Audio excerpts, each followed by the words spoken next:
Hello friends, welcome to our channel. আপোনালোক সকলোকে আমি প্ৰাগজ্যোতি চেনেললৈ স্বাগতম জনাইছো। আমি ইতিমধ্যে অসমৰ এক্সামৰ ৰিলেটেড বহুকেইটা ইম্পৰ্টেণ্ট ভিডিঅ' আমাৰ চেনেলত আপলোড কৰিলোঁ। যদি আপোনালোকে ভিডিঅ'বিলাক চোৱা নাই তেতিয়াহ'লে আমাৰ চেনেলৰ প্লেলিষ্টত গৈ পেলাই আপোনালোকে ভিডিঅ'বিলাক চাব পাৰিব। আৰু যদি ভিডিঅ'বিলাক ভাল পায় তেতিয়াহ'লে আমাৰ চেনেলটো ছাবস্ক্ৰাইব কৰি ল'ব, কাৰণ আগলৈও কিছুমান গুৰুত্বপূৰ্ণ ভিডিঅ' আপোনালোকে আমাৰ চেনেলত পাই থাকিব। আজি আমি গুৱাহাটী ইউনিভাৰ্চিটিৰ যোনটো আপোনালোকৰ BEdৰ নটিফিকেশ্যন ওলাইছে কিছুমান কলেজৰ, তাৰ বিষয়ে আলোচনা কৰিম। লগতে আপোনালোকে কিছুমান কথা আমাৰ কমেণ্ট ছেকশ্যনত সুধি আছিলে, যিবিলাক আমি সকলোকে আপোনালোকৰ এনচাৰ দিব পৰা নাই কিছুমানক। এই কথাবিলাক আপোনালোকে জনাটো অতি দৰকাৰী হৈছে আগন্তুক সময়ত এডমিশ্যনৰ কাৰণে।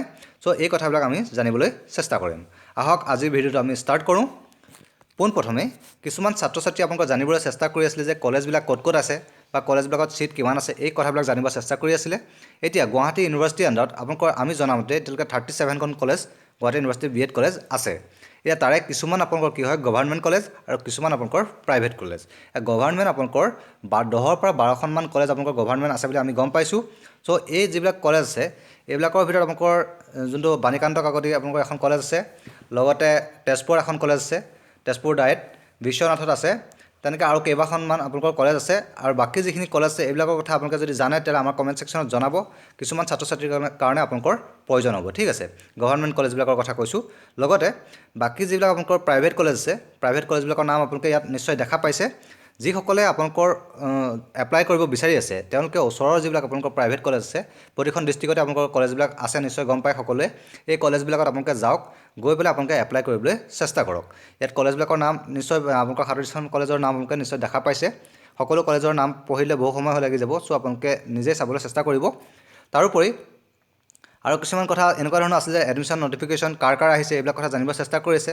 এতিয়া এডমিশ্যন নটিফিকেশ্যনৰ কথালৈ অহাৰ আগতে আপোনালোকক এটা কথা আমি ইয়াত দেখাব বিচাৰিছোঁ। যোনটো আপোনালোকৰ নটিফিকেশ্যন আহিছিলে, যোনখন আপোনালোকৰ ৰিজাল্ট শ্বীট ওলাইছিলে, তাৰ শেষৰ ফালে যোনটো নোট দিছিলে, নোটটোত কি দিছিলে যে আপোনালোকৰ 7 দিনৰ ভিতৰত গুৱাহাটী ইউনিভাৰ্চিটি যিবিলাক NCT ৰিকগনাইজ আপোনালোকৰ কলেজ আছে বা ইনষ্টিটিউশ্যন আছে য'ত আপোনালোকৰ BEd শিক্ষা দিয়া হয়, এই কলেজবিলাকত আপোনালোকৰ 7 দিনৰ ভিতৰতে আপোনালোকৰ কি কৰিব দিছে, আমাক এপ্লাই কৰিবলৈ দিছে। যিসকলে আপোনালোকৰ ৰিজাল্টত ক্লিয়াৰ কৰিছে, মানে কাট অফটো তেওঁলোকে ক্লিয়াৰ কৰিছে, তেওঁলোকক আপোনালোকৰ এপ্লাই কৰিব দিছে। চ' আপোনালোকে দেৰি নকৰি, যিহেতু আপোনালোকৰ এদিন পাৰাই হৈ গৈছে, দেৰি নকৰি আপোনালোকে অতি সোনকালে এই কলেজবিলাকত আপোনালোকে এপ্লাই কৰিবলৈ যাওক। নিজেই যদিও আপোনালোকৰ অফিচিয়েল ৱেবছাইটবিলাকত পোৱা নাই, তথাপিও আপোনালোকে নিজেই গৈ পেলাই খবৰ কৰক। নহ'লে কি হ'ব, যিহেতু 28 তাৰিখে লাষ্ট ডেট দিছে, 28 তাৰিখৰ আগত আপোনালোকে যদি এপ্লাই কৰিব নোৱাৰে তেতিয়া আপোনালোক কি 28 তাৰিখ নহয়, আচলতে আপোনালোকৰ 7 দিনৰ সময় দিছে। এই 7 দিনৰ ভিতৰত যদি আপোনালোকে এপ্লাই কৰিব নোৱাৰে তেতিয়াহ'লে আপোনালোকে এডমিশ্যন ল'ব নোৱাৰিব। মানে এনেকুৱা ধৰণৰ কথাটো, যদি কোনোবাই আপোনালোকৰ এণ্ট্ৰেঞ্চটো পাছো কৰিছে, যদি আপোনালোকে এপ্লাই কৰি নথয় কলেজবিলাকত, তেতিয়াহ'লে আপোনালোকে ছিটটো নাপাব। বা আপোনালোকে কমত পোৱা কোনোবাই যদি এপ্লাই কৰি থৈ দিয়ে তেওঁলোকে ছিটটো পাই যাব, ৰাইট।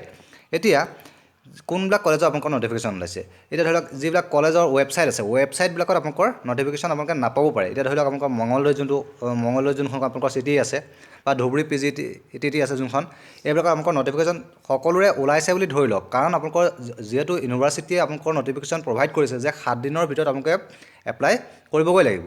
যদি আপোনালোকে তেওঁলোকৰ অফিচিয়েল ৱেবছাইটবিলাকত আপোনালোকে নাপায়ো, তথাপিও আপোনালোকে নিজে গৈ হ'লেও কলেজবিলাকত নিজে যাওক, গৈ পেলাই আপোনালোকে এপ্লাই কৰিবলৈ চেষ্টা কৰক, কাৰণ কলেজবিলাকত ফৰ্ম দি থকা হৈছে, ঠিক আছে। তাৰোপৰি এইখন আপোনালোকৰ ধুবুৰী যোনখন PGTT কলেজ আছে, তাত আপোনালোকৰ এখন নটিফিকেশ্যন ওলাইছে তাৰ পৰা, যে আপোনালোকৰ প্ৰতিখন এপ্লিকেশ্যন যোনখন ফৰ্ম আছে, ফৰ্মখনৰ কাৰণে তেওঁলোকে 300 টকাকৈ লৈছে। আৰু 10টা বজাৰ পৰা 3টা বজাৰ ভিতৰত তেওঁলোকে ফৰ্ম দি আছে। কেতিয়াৰ পৰা দিছে, 23 তাৰিখৰ পৰা দি আছে, 28 তাৰিখৰ ভিতৰত আপোনালোকে দি থৈছে, ৰাইট। আৰু লগতে আপোনালোকৰ যেতিয়া আপোনালোকৰ ফৰ্মখন ফিল আপ কৰিব সময়ত আপোনালোকে যেতিয়া ছাবমিট কৰিব সময়ত আপোনালোকক কি ডকুমেণ্ট আপোনালোকৰ প্ৰয়োজন হ'ব। ফটোকপি বিচাৰিছে, BEd এণ্ট্ৰেঞ্চ যোনটো এডমিট আছিলে, আপোনালোকৰ photocopy of the BEd entrance admit, মানে যোনটো এণ্ট্ৰেঞ্চৰ এডমিটখন আছিলে, এডমিটখনৰ আপোনালোকৰ এটা ফটোকপি বিচাৰিছে, জেৰক্স এটা লাগিব। Print out of BEd entrance result, BEd এণ্ট্ৰেঞ্চৰ যোনটো ৰিজাল্ট আছিলে, ৰিজাল্ট শ্বীটটো আপোনালোকৰ প্ৰিণ্ট আউট এটা লাগিব। তাৰোপৰি recent passport size colour passport size photograph লাগিব, 4 কপি লাগিব বুলি কৈছে।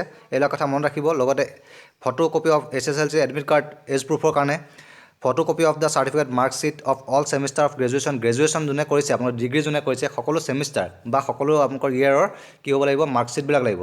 মনত ৰাখিব সকলো ইয়েৰৰ কথা কৈছে, ৰাইট। চ' আপোনাক সকলো ইয়েৰৰ লৈ যাব লাগিব, অকল বোলে ফাইনেলখন মাৰ্কশ্বিটখন লৈ গৈছোঁ সেইখন নহ'ব, ৰাইট। তাৰপিছত আছে আপোনালোকৰ photocopy of certificate and marksheet of all semester of master degree, মানে মাষ্টাৰ ডিগ্ৰী যদি কোনোবাই কৰিছে, MSc কৰিছে, MA কৰিছে, তেতিয়াহ'লে তেওঁলোকে যদি ছেমিষ্টাৰ ৱাইজত আছে তেতিয়াহ'লে ছেমিষ্টাৰ ৱাইজ সকলো ছেমিষ্টাৰৰ আপোনালোকৰ মাৰ্কশ্বিট লাগিব, চাৰ্টিফিকেটো লাগিব। লগতে আৰু কি কৈছে, যদি আপোনালোকৰ ইয়াৰলি ৱাইজ কোনোবাই কৰি থৈছে তেতিয়া ইয়াৰ ৱাইজৰ আপোনালোকৰ মাৰ্কশ্বিটখন লাগিব ঠিক আছে অকল ফাইনেল মাৰ্কশ্বিটখন লৈ গৈ পেলাই আপোনালোকে যদি তাত কনফিউজন এইটো ক্ৰিয়েট নকৰিব ফাইনেল মাৰ্কশ্বিটখন হ'লে অকলে নহ'ব ৰাইট লগতে আপোনালোকৰ দিছে কাষ্ট চাৰ্টিফিকেট কাষ্ট যিসকল OBC MOBC আপোনালোকৰ কাষ্ট আছে তেনেহ'লে কাষ্ট চাৰ্টিফিকেটবিলাক দিব পাৰিব EWS আছে যদি কোনোবাই EWSও দিব পাৰিব তাৰোপৰি আপোনালোকৰ কি আছে আপোনালোকৰ জিঅ' যোনটো ৰেজিষ্ট্ৰেশ্যন চাৰ্টিফিকেট যিসকলে গুৱাহাটী ইউনিভাৰ্চিটি আণ্ডাৰত আপোনালোকৰ BEd কৰি বা ডিগ্ৰী কৰিলে বা মাষ্টাৰ ডিগ্ৰী কৰিলে তেওঁলোকৰ ৰেজিষ্ট্ৰেশ্যন হৈ আছে যদি তেওঁলোকৰ উইথ ৰেজিষ্ট্ৰেশ্যন চাৰ্টিফিকেট ৰেজিষ্ট্ৰেশ্যন কাৰ্ডটো আছে বা তেতিয়া সেইবিলাক লৈ যাব লগতে যদি আদাৰ ইউনিভাৰ্চিটি কোনোবাই এপ্লাই কৰিব চেষ্টা কৰি আছে তেতিয়াহ'লে আপোনালোকে তাত গৈ পেলাই আপোনালোকে কথা পাতক কাৰণ গুৱাহাটী যদি ডিব্ৰুগড় ইউনিভাৰ্চিটি কোনোবাই তাত এপ্লাই কৰিছে তেতিয়াহ'লে ডিব্ৰুগড় ইউনিভাৰ্চিটি কি হ'ব ডিব্ৰুগড় ইউনিভাৰ্চিটিত আপোনালোকৰ ৰেজিষ্ট্ৰেশ্যন চাৰ্টিফিকেট আছে বা ৰেজিষ্ট্ৰেশ্যন কাৰ্ডটো আছে এতিয়া গুৱাহাটী ইউনিভাৰ্চিটিত আপোনালোকৰ ৰেজিষ্ট্ৰেশ্যন হৈ থকা নাই তেতিয়াহ'লে আপোনালোকৰ কি হ'ব মাইগ্ৰেশ্যন কৰিব লাগিব ৰাইট মাইগ্ৰেশ্যনৰ সকলো কাৰ্যকলাপ আপোনালোকে কলেজবিলাকত গ'লেই নিশ্চয়কৈ আপোনালোকে গম পাব তাৰোপৰি ৰেজিষ্ট্ৰেশ্যন চাৰ্টিফিকেটটো যদি আপোনালোকৰ অফিচিয়েল যোনটো ৱেবছাইট আছে আপোনালোকৰ এইবিলাকত আপোনালোকে গৈ পেলাই চাব পাৰিব লগতে যদি আপোনালোকৰ কিবা কনফিউজন আছে তেতিয়াহ'লে আপোনালোকে কলেজবিলাকত যাওক কলেজবিলাকত গৈ পেলাই আপোনালোকে সোধা পোছা কৰক তেতিয়াহ'লে আপোনালোকে বাকী ডিটেইলছটো গম পাব লগতে শেষত বিচাৰিছে আপোনালোকৰ ফটোকপি অফ পান আৰু আধাৰ কাৰ্ড পেন কাৰ্ড বা আধাৰ কাৰ্ডৰ আপোনালোকৰ ফটোকপি লাগিব যাৰ আপোনালোকৰ পেন কাৰ্ড আছে পেন কাৰ্ড দিলেও হ'ব বা আধাৰ কাৰ্ড থাকিলে আধাৰ কাৰ্ড দিলেও হ'ব এতিয়া আপোনালোকে কোনো কাৰণতে এইটো কনফিউজন নকৰিব যে অফিচিয়েল ৱেবছাইটবিলাকত আপোনালোকৰ নাই অহা চ' আমি এপ্লাই কৰিবলৈ আমি লাহে লাহে যাম নহয় আপোনালোকৰ 7 দিনৰ সময় দিছে চ' আপোনালোকে 7 দিনৰ ভিতৰত আপোনালোকে গৈ পেলাই এপ্লাই কৰিবই লাগিব ঠিক আছে তাৰপিছত আৰু কিছুমান কনফিউজন এনেকুৱা ধৰণৰ আছে যে আৰু এইখন আপোনালোকৰ নটিফিকেশ্যনটা আৰু এটা আহিছে এটা আপোনালোকৰ অফিচিয়েল ৱেবছাইটত নাই অহা কিন্তু আপোনালোকৰ যোনটো ফেচবুক পেজ আছে তেজপুৰ যোনখন BEd কলেজ আছে তেজপুৰ শিক্ষক মহাবিদ্যালয় নিশ্চয় দেখা পাইছে তেজপুৰ অসম ইয়াত আপোনালোকৰ যোনটো ফেচবুকৰ পেজ আছে তাত আপোনালোকৰ দিছে তেওঁলোকে যে application forms for the new batches are being issued by the কলেজৰ পৰা আপোনালোকৰ ইছ্যু কৰা হৈ গৈছে চ' আপোনালোকে যিসকলে আপোনালোকৰ তাত এপ্লাই কৰিব বিচাৰিছে তেওঁলোকে কি কৰিব 28 তাৰিখৰ আগত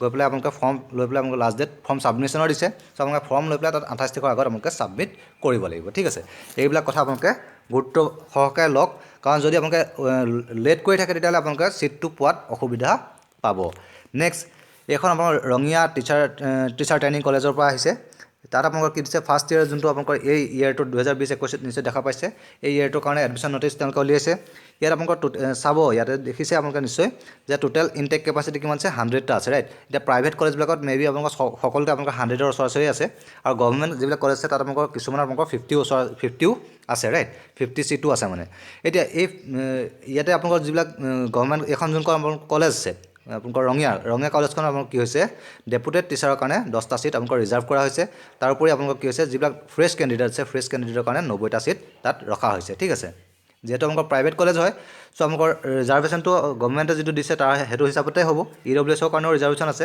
মনত ৰাখিব তাৰোপৰি আপোনালোকৰ কি কৈছে date of submission of fill fill আপৰ কাৰণে আপোনালোকৰ 22 তাৰিখৰ পৰা 28 তাৰিখলৈকে তেওঁলোকে সময় দিছে তাৰপিছত আপোনালোকৰ কৈছে পাব্লিকেশ্যন অফ মেৰিট লিষ্ট বা ৱেইটিং লিষ্টৰ কাৰণে তেওঁলোকে 1 তাৰিখে উলিয়াব অৰ্থাৎ ফ্ৰাইডে শুকুৰবাৰে আপোনালোকৰ 1 জানুৱাৰীৰ দিনা আপোনালোকৰ তেওঁলোকে মেৰিট লিষ্ট আৰু যিবিলাক আপোনালোকৰ ৱেইটিং লিষ্ট আছে এইবিলাক আপোনালোকে তেওঁলোকে উলিয়াব তাৰপিছত এডমিশ্যনৰ ডেট হিচাপে তেওঁলোকে ঘোষণা কৰিছে ফাৰ্ষ্ট ফেজটো আপোনালোকৰ 4/1/2021 তাৰিখে হ'ব অৰ্থাৎ 4 জানুৱাৰীৰ দিনা আপোনালোকে প্ৰথম আপোনালোকৰ যোনখন এডমিশ্যন মেৰিট লিষ্টৰ তেওঁলোকৰ আপোনালোকৰ প্ৰথম ফেজটো এডমিশ্যন সেইদিনা হ'ব আৰু ছেকেণ্ড ফেজটো আপোনালোকৰ 6 তাৰিখে হ'ব বুলি কৈছে যিখন আপোনাৰ ৱেইটিং লিষ্ট অৰ্থাৎ মেৰিট লিষ্টত যদি কোনোবাই নল'লে এডমিশ্যন তেতিয়াহ'লে যদি ছিটটো থাকি যায় তেতিয়াহ'লে আপোনালোকৰ ৱেইটিং লিষ্টৰ পৰা তাত ছিটটো দিয়া হ'ব তেওঁলোকৰ আমাৰ ছেকেণ্ড ফেজটো আপোনালোকৰ 6 তাৰিখে হ'ব বুলি তেওঁলোকে ইয়াত নটিফিকেশ্যনত প্ৰভাইড কৰিছে তাৰোপৰি এডমিশ্যন যোনটো ফিজ আছে ৰঙিয়া যোনখন কলেজ আছে তাৰ এডমিশ্যন ফিজটো কি হৈছে বুলি কৈছে ফাৰ্ষ্ট ইয়েৰৰ কাৰণে আপোনালোকৰ 55,000 যিহেতু আপোনালোকৰ প্ৰাইভেট কলেজ হয় চ' আপোনালোকৰ 55,000 ফাৰ্ষ্ট ইয়েৰৰ কাৰণে লৈছে আৰু ছেকেণ্ড ইয়েৰৰ কাৰণে আপোনালোকৰ 60,000 তেওঁলোকে ৰুপিজ ৰাখিছে ঠিক আছে ফিজ হিচাপে আৰু যোনটো ফাৰ্ষ্ট ইয়েৰৰ আপোনালোকৰ ক্লাছটো আপোনাৰ 11 জানুৱাৰীৰ পৰা তেওঁলোকে ষ্টাৰ্ট কৰিম বুলি ইয়াত লিখিছে চ' আপোনালোকে বেছি দেৰি নকৰিব কাৰণ আপোনালোকে আৰু এটা কথা মনত ৰাখিব যিবিলাক গভৰ্ণমেণ্ট কলেজ আছে গভৰ্ণমেণ্ট কলেজবিলাকত আপোনালোকৰ পইচা কিমান খৰচ হয় কিছুমানে সুধি আছিলে এইবিলাক আপোনালোকৰ 14,000 পৰা 15,000 টকা প্ৰতি ইয়েৰত আপোনালোকৰ খৰচ হ'ব যি প্ৰাইভেট কলেজবিলাকৰ তুলনাত বহুত কম হয় চ' আপোনালোকে যিসকলে ভাল মাৰ্কছ স্ক'ৰ কৰি আছে তেওঁলোকে আপোনালোকৰ গভৰ্ণমেণ্ট কলেজবিলাকত এপ্লাই কৰিবলৈ চেষ্টা কৰক নেক্সট কিমান পালে আপোনালোকে চৰকাৰী আপোনালোকে ছিট পাব চৰকাৰী কলেজবিলাকত ছিট পাব এইবিলাক কথা আপোনালোকে জানিব চেষ্টা কৰি আছে এতিয়া এইটো আটাইতকৈ এটা ডাঙৰ প্ৰশ্ন মানে সকলোৱে বহুতে সুধি আছে যে কিমান পালে আপোনালোকে চৰকাৰী কলেজবিলাকত পাব এতিয়া চৰকাৰী যিবিলাক আপোনালোকৰ কলেজ আছে টোটেল আপোনালোকৰ 10ৰ পৰা 12খন আছে আমি ইতিমধ্যে কৈছোঁৱেই যদি আমি ধৰি লওঁ মানে প্ৰতিখনতে আপোনালোকৰ 100কৈ ছিট আছে ঠিক আছে 100কৈ যদি ছিট আছে বুলি ধৰি লওঁ তেতিয়াহ'লে আপোনালোকে কিমান পাব 1000 বা 1200 আপোনালোকৰ ছিট থাকিব ৰাইট তাৰে ভিতৰত আমি ইতিমধ্যে কৈছোঁৱেই যে আপোনালোকৰ ডেপুটেশ্যনো থাকিব তাৰপিছত আপোনাৰ ৰিজাৰ্ভেশ্যনো থাকিব বা কিছুমানত আপোনালোকৰ 50টাও ছিট আছে, তেতিয়া ছিট হিচাপে সেইটো হিচাপে কমি গৈ পেলাই আপোনালোকৰ টোটেল আপোনালোকে ধৰি লওক ফ্ৰেছ কেণ্ডিডেটৰ কাৰণে আপোনালোকৰ 500ৰ পৰা আপোনালোকৰ 600 ছিট থাকিব। এতিয়া 500ৰ পৰা যোনটো 600 ছিট আছে, এই ছিটটো কোনে পাব? যিসকলে আপোনালোকৰ হায়েষ্ট মাৰ্ক কেৰি কৰি ৰাখিছে, যিসকলে এণ্ট্ৰেঞ্চত বহুত মাৰ্ক পাইছে, ৰাইট? এই এণ্ট্ৰেঞ্চত আপোনালোকৰ যিবিলাকে হায়েষ্ট মাৰ্ক পাইছে তেওঁলোকে নিশ্চয়কৈ চৰকাৰী কলেজবিলাকত ল'বলৈ চেষ্টা কৰিব। চ' এই হায়েষ্ট মাৰ্ক পোৱাসকলে আপোনালোকৰ তাত ছিটটো পাব। এতিয়া যিসকলে আপোনালোকৰ 120 ধৰি লওক কাট অফটো ক্লিয়াৰ কৰিছে বা 120 130 এনেকুৱা ধৰণৰ পাই আছে, ৰাইট? এতিয়া জেনেৰেল কেণ্ডিডেট এজনে 120 পাই পেলাই এই গভৰ্ণমেণ্ট কলেজবিলাকত পোৱাৰ চান্সটো বহুত কম আছে। কাৰণটো কি হৈছে, আপোনালোকৰ এণ্ট্ৰেঞ্চত 294লৈকে পাইছে, ৰাইট? এণ্ট্ৰেঞ্চত 294 পাই যোৱা এজন ছাত্ৰ বা ছাত্ৰীয়ে নিশ্চয়কৈ আপোনালোকৰ গভৰ্ণমেণ্ট কলেজবিলাকত এপ্লাই কৰিব। তেতিয়াহ'লে আপোনালোকৰ 120 পোৱাজনে কেনেকৈ তাত পাব? কাৰণ 120 পোৱাজনে তাত পোৱাৰ কোনো চান্স নাথাকে। যিহেতু আপোনালোকে নিশ্চয় দেখা পাইছে কোনোবা এটা এনেকুৱা হৈছে মানে এণ্ট্ৰেঞ্চবিলাকত কোনোবাই আপোনালোকৰ 200 পাইছে ধৰি লওক, 200 পোৱাৰে তাৰ ভিতৰতে আপোনালোকৰ কেইবাজনো ছাত্ৰ ছাত্ৰী ওলাই গৈছে। এইসকলে কি কৰিব? এইসকলে আপোনালোকৰ নিশ্চয়কৈ গভৰ্ণমেণ্ট কলেজবিলাকত পাবলৈ চেষ্টা কৰিব, ৰাইট? চ' আপোনালোকে যিসকলে কম মাৰ্কছ পাই আছে তেতিয়াহ'লে তেওঁলোকে আপোনালোকে কি কৰিব? অকল গভৰ্ণমেণ্ট কলেজবিলাকতে কৰিম বুলি ৰখি থাকিব নোৱাৰে। কাৰণ যিহেতু আপোনালোকে নিশ্চয় দেখা পাইছে 10,000তকৈ বেছি ছাত্ৰ ছাত্ৰী আপোনালোকৰ কি হৈছে কোৱালিফাই হৈছে। চ' আপোনালোকৰ 10,000টো আপোনালোকৰ ছিট নাপায়। যিসকলে এণ্ট্ৰেঞ্চত আপোনালোকৰ কাট অফটো ক্লিয়াৰ কৰিছে তেওঁলোকেও হয়তো ছিট নাপাবও আছে। কাৰণটো কি হৈছে, আপোনালোকৰ মাত্ৰ গুৱাহাটী ইউনিভাৰ্চিটিৰ আণ্ডাৰত 3500ৰ পৰা আপোনালোকৰ ধৰি লওক 3300 পৰা 3400 ছিটহে আপোনালোকৰ গুৱাহাটী ইউনিভাৰ্চিটিৰ আণ্ডাৰত আছে। চ' এতিয়া 3300 ছিটৰ ভিতৰত আপোনালোকৰ 3300হে পাব, তাতকৈ বেছি আপোনালোকৰ পোৱাৰ চান্স নাথাকে। চ' আপোনালোকে যিসকলে আপোনালোকৰ কম মাৰ্কছ পাই আছে তেওঁলোকে আপোনালোকৰ প্ৰাইভেট কলেজবিলাকত এপ্লাই কৰিবলৈ চেষ্টা কৰক, নহ'লে আপোনালোকৰ 1 year এটা আপোনালোকৰ এনেই লষ্ট হৈ যাব, ৰাইট? এতিয়া গভৰ্ণমেণ্ট কলেজবিলাকত যিসকলে আপোনালোকৰ বোলে মই এতিয়া পঢ়িব নোৱাৰোঁ, উপায় নাই, তেতিয়াহ'লেতো কোনো কথাই নাই, আপোনালোকৰ অহা বছৰৰ কাৰণে এপ্লাই কৰিব লাগিব। তেতিয়া অহা বছৰৰ কাৰণে ৰ'ব লাগিব আৰু এই বছৰটো আপোনালোকে ভালদৰে প্ৰিপেয়াৰ কৰক আৰু অহা বছৰৰ কাৰণে এপ্লাই কৰিব, ভালদৰে ভাল মাৰ্কছ স্ক'ৰ কৰিবৰ কাৰণে আপোনালোকে চেষ্টা কৰক, ঠিক আছে? তাৰপিছত আপোনালোকৰ কিছুমানে কি কৰিছে, আৰু এটা কথা, যদি কোনোবাই আপোনালোকৰ কম মাৰ্কছ পাই আছে সেই বুলি আপোনালোকে যে গভৰ্ণমেণ্ট কলেজ এখনত এপ্লাই নকৰিব সেইটো নহয়। ইয়াৰ কাৰণটো কি, কিছুমানে আপোনালোকে ধৰি লওক এখন কলেজ যিখন কলেজত আপোনালোকৰ কি হৈছে হায়েষ্ট মাৰ্কছ পোৱাবিলাকে ধৰি লওক 200ৰ ওপৰত পোৱাসকলে তাত এপ্লাই কৰি দিলে, তেতিয়াহ'লে তাত কাট অফটো কি হ'ব? কাট অফটো জেনেৰেলি তাত আপ হৈ যাব, ৰাইট? 200 ধৰি লওক আপোনালোকৰ কাট অফ হৈ গ'ল, 200 ওপৰত পোৱাসকলে যদি এপ্লাই কৰিছে তেতিয়া 200ত আপোনালোকৰ কাট অফ হৈ যাব। যদি আপোনালোকৰ কোনোবা এখন কলেজত আপোনালোকৰ 200 পোৱা কোনো ছাত্ৰ ছাত্ৰী এপ্লাই নকৰিলে, তেতিয়াহ'লে তেনেকুৱা এখন গভৰ্ণমেণ্ট কলেজত কি হ'ব? কাট অফটো হয়তো 150 হৈ যাব পাৰে, ৰাইট? কাৰণ তাত যদি এপ্লাই নকৰে তেতিয়াহ'লে কাট অফটো কমি আহিব। চ' আপোনালোকে এপ্লাই কৰিবলৈ চেষ্টা কৰক। কাৰণ কেতিয়াবা এনেকুৱা কি হয়, কোনো এজন যদি ছাত্ৰ ছাত্ৰী আপোনালোকৰ 2খন বা 3খন কলেজত এপ্লাই কৰি থৈছে, তেতিয়াহ'লে বেলেগখনত পালে তেতিয়াহ'লে সেইখন কলেজত আপোনালোকৰ হয়তো নাযাবও পাৰে, তেতিয়াহ'লে আপোনালোকৰ তলৰ এজন ছাত্ৰ ছাত্ৰীয়ে পোৱাৰ চান্সটো থাকিব। চ' আপোনালোকে এইটো ৰিস্ক হিচাপে ল'ব পাৰে আৰু এটা চান্স হিচাপে ল'ব পাৰে, আৰু চান্সটো লৈ পেলাই আপোনালোকে তাত এপ্লাই কৰি ৰাখক, হয়তো পাই যাবও পাৰে, ৰাইট? যদি আপোনালোকৰ লাক ভাল থাকে তেতিয়াহ'লে আপোনালোকৰ পাই যোৱাৰ চান্সটো থাকিব। এতিয়া আৰু কিছুমানে এনেকুৱা ধৰণৰ এটা প্ৰশ্ন কৰি আছে যে কাট অফটো ক্লিয়াৰ হোৱা নাই, তেতিয়াহ'লে আপোনালোকে ছিটটো পাবনে নাপায়? এতিয়া কাট অফটো যদি আপোনালোকে ক্লিয়াৰ নহয় তেতিয়াহ'লে আপোনালোকে এপ্লাই কৰিবই নোৱাৰে। চ' আপোনালোকে ছিট পোৱাৰ কোনো চান্সেই নাই। অৰ্থাৎ এইটো আপোনালোকে ভাবিব পাৰে যে কাট অফ ক্লিয়াৰ কৰাৰ পাছতো ইয়াত আপোনালোকৰ এনেকুৱা বহুত ছাত্ৰ ছাত্ৰী থাকি যাব যিসকলে আপোনালোকৰ কি হ'ব, গভৰ্ণমেণ্ট কলেজ আপোনালোকৰ ইউনিভাৰ্চিটিৰ আণ্ডাৰত BEd কৰিব নোৱাৰিব। কাৰণ হৈছে কি, গুৱাহাটী ইউনিভাৰ্চিটিৰ আণ্ডাৰত ইমান ছিট নাই, মানে ইমান ছিট নাই মানে কি, ডিব্ৰুগড় ইউনিভাৰ্চিটিটো আৰু কম আছে, গুৱাহাটী ইউনিভাৰ্চিটিত যথেষ্ট ছিট আছে বুলিয়ে ক'ব লাগিব। 3,300ৰ পৰা ওপৰতেই আছে হয়তো। এই 3,300 ছাত্ৰ ছাত্ৰীয়ে এইবছৰ আপোনালোকৰ এটা বছৰত আপোনালোকৰ কি হয় BEdৰ কাৰণে ছিট আছে। চ' আপোনালোকৰ ইমানখিনি ছাত্ৰ ছাত্ৰীয়ে হয়তো গুৱাহাটী ইউনিভাৰ্চিটিৰ আণ্ডাৰত BEd কৰিব পাৰিব। চ' আপোনালোকৰ দুখ কৰি লাভ নাই, কাৰণ কি হ'ব, যিহেতু সকলোৱে আপোনালোকৰ বৰ্তমান গম পায় যে BEdৰ যোনটো ডিগ্ৰী হয় এই ডিগ্ৰীটো যথেষ্ট মূল্যৱান হৈ গৈছে, আগন্তুক সময়ত আৰু মূল্যৱান হৈ যাব। চ' আপোনালোকে সকলোৱে ইয়াত আপোনালোকৰ এণ্ট্ৰেঞ্চ পাছ কৰি BEd কৰিবলৈ বিচাৰি থাকে। চ' আপোনালোকৰ কাট অফটো হাই গৈছে আৰু ইয়াৰ প্ৰতি যিহেতু ছাত্ৰ ছাত্ৰীসকল আগ্ৰহী হৈ গৈছে, চ' ইয়াৰ আপোনালোকৰ BEdৰ ডিগ্ৰীটোৰ ডিমাণ্ডটো বাঢ়ি গৈছে, ৰাইট? এইখিনিয়ে কথা আছিলে। আৰু যদি আপোনালোকে কিবা জানিব বিচাৰে তেতিয়াহ'লে আমাক কমেণ্ট কৰিব পাৰিব, আমি নিশ্চয়কৈ বুজাই দিবলৈ চেষ্টা কৰিম। আৰু শেষত এটা কথা ক'ব বিচাৰিছোঁ, যিসকলে আপোনালোকৰ অফিচিয়েল ৱেবছাইট চাই পেলাই আপোনালোকে এপ্লাই কৰিম বুলি ভাবি আছে তেওঁলোকে কোনো কাৰণতে ৱেইট নকৰিব। ইয়াৰ কাৰণটো হৈছে কি, ইয়াৰ কাৰণটো হৈছে আপোনালোকৰ যিহেতু আপোনালোকৰ ইউনিভাৰ্চিটিয়ে নটিফিকেশ্যন ইতিমধ্যে প্ৰভাইড কৰি থৈছে যে 7 দিনৰ ভিতৰত আপোনালোকে এপ্লাই কৰিব লাগিব। চ' আপোনালোকে ৱেইট কৰি লাভ নাই, কলেজবিলাকত নিজে যাওক, গৈ পেলাই আপোনালোকে এপ্লাই কৰিবলৈ চেষ্টা কৰক।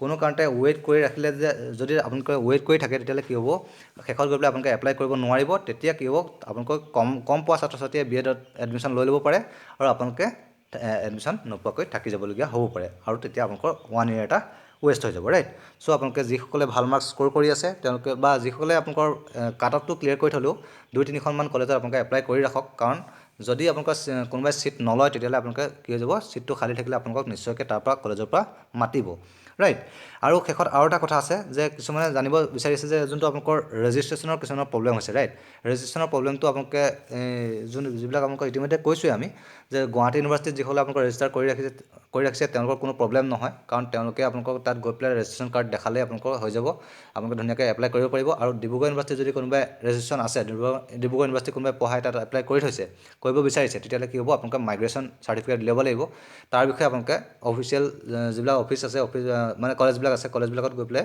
আপোনালোকে সোধা পোছা কৰিলে নিশ্চয়কৈ তেওঁলোকে আপোনালোকক সহায় কৰি দিব ঠিক আছে এইখিনিয়ে কথা আৰু যদি আপোনালোকে ইয়াতো আৰু কিবা কথা থাকি গ'ল তেতিয়াহ'লে আমাক কমেণ্ট কৰিব আমি তাৰ বিষয়ে আমি ভালদৰে জনাই দিবলৈ চেষ্টা কৰিম আজিৰ ভিডিঅ'ত আমি এইখিনি কথাই ডিছকাছ কৰিলোঁ যদি আপোনালোকে ভাল পাইছে তেতিয়াহ'লে আমাৰ চেনেলটো ছাবস্ক্ৰাইব কৰিব লগতে ভিডিঅ'টো লাইক আৰু শ্বেয়াৰ কৰি দিব বাকী সকলৰ কাৰণে প্ৰয়োজনীয় হ'ব ধন্যবাদ